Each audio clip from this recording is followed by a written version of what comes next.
कभी प्यार से कभी प्यार से बुलाना एक बार, हतार तो भी भूल जाओगी। ओए सुन, तेरा और मेरा क्या रिश्ता है मुझे पता नहीं, पर अगर मुझे कोई तकलीफ होती है तो याद ना हमेशा तेरी ही आती है यार।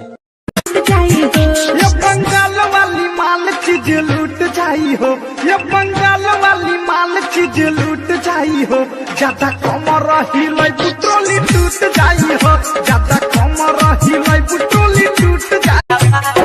बाली उठा लाली के हो जाता यारी, आवते ही तहारा के धरिया कवारी, परिना इफेक्ट का लागोरो से, मंगले बा सखी तन का तोरो से, ढोढ़ावा सटा ही तोरा।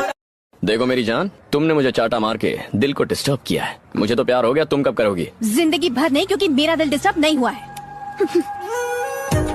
मैं डिस्टर्ब कर दूंगा। सबने पूछ के परेशान किया है कि आगे क्या आगे क्या आगे तो... पकड़ वाली जानू मारे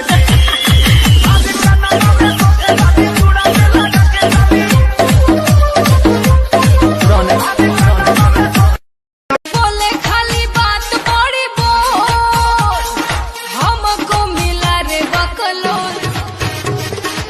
झूठों में बलम आप मरती है, जिंदगी में ऐसे नहीं करती है। आइली बारू बंगाल से गोरी बचके, आ गजबे कमर लचके, आ गजबे